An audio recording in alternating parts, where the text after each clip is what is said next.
ఇంకో 10 రోజుల్లో మీ భూమి పత్రాలన్నీ నేను మీకు ఇప్పిస్తాను. పోలీసు వాళ్లతో, బ్యాంకు వాళ్లతో మీ తరపున నేను మాట్లాడతాను.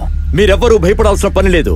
నన్ను మీరు నమ్మండి. అన్నయ్య, అంత నమ్మకస్తుడైన రాజు అయ్య గారే మోసం చేశారు. ముక్కు మొహం తెలియని వాళ్ళని ఎలా నమ్మేది? లేదమ్మా, ఇతనే బ్యాంక్ వాళ్ళకి డబ్బు కట్టి మన పొలాల పత్రాలు మనకి తిరిగి ఇప్పిస్తాను అంటున్నాడు. ఆయన నమ్మకుండా ఎలా ఉండగలమమ్మా? కేబుల్ బాబన్నకే, కేబుల్ బాబన్నకే, కేబుల్ బాబన్నకే, కేబుల్ బాబన్నకే.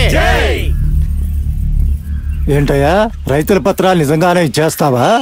ఆఫ్ కోర్స్ 100% ఇస్తాను. కేబుల్ బాబన్నకే, కేబుల్ ఏంటి జేజేలు వినిపిస్తున్నాయి?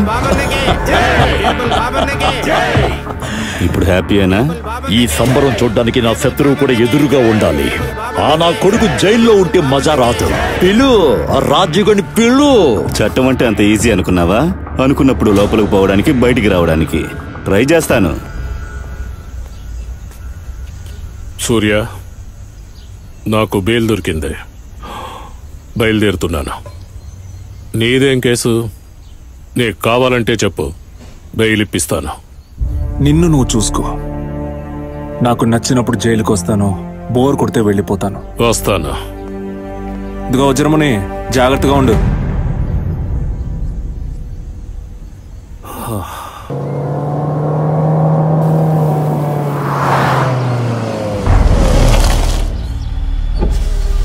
మీరు ఇలా చేస్తారనుకోలేదు రాజీవయ్య గారు.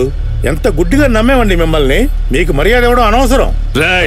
పనికి రాని యతవనాయాల, నా మర్యాద గురించి నీకేం తెలుసురా? పోన్రా అవతలకి. అంజయ్య, తోటలోకి పోనీ. ఎందుకయ్యా? ఈ ఊళ్ళో నేను కాలు పెట్టనురా. పోనీ, బండి పోనిమ్మంటున్నాను. సూర్య, మొండి పట్టు పట్టుకురా. మీ నాన్నగారు ఇంకా ఇంటికి రాలేదు. మీ నాన్న తోటింటికి వెళ్ళిపోయాడు. నువ్వు ఈ ఊళ్ళో ఉంటానంటున్నావు. నీ కళ్ళారా చూసావు కదా ఏమేం జరిగిందని. ఇదేం బాగోలేదు. సూర్య, అంతగా పిలుస్తున్నారు కదా, పద ఊరికి వెళ్దాం. నీకు తెలుసంటే ఆ రాజు ఎవరో నీకు తెలుసా? వాడొక రౌడీనే. అయ్యో సూర్య, మీ నాన్నగారి గౌరవాన్ని ఇప్పుడు ఎవరు కాపాడతారా?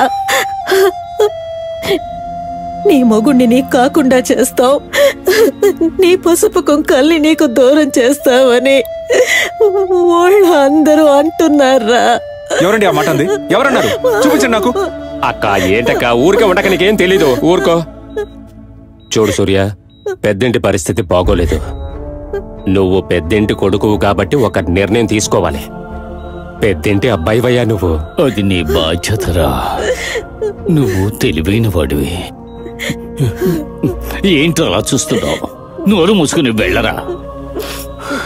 సర్లేండి, మా నాన్న హాస్పిటల్లో చేర్చారుగా, ఆ రుణం ఉంది. ఎలాగోలా కష్టపడి ఆ డబ్బులు తిరిగి ఇచ్చేస్తాను. ఇప్పుడు ఎందుకు నాన్న? నేను మీతో వస్తాను. నేను పెద్దింటి బిడ్డనని ఎవ్వరికీ తెలియకూడదు. అలాగే అలాగే. నేను ఊరికి వస్తాను, కానీ ఆ రాజు ఇంట్లో మాత్రం అడుగు పెట్టను.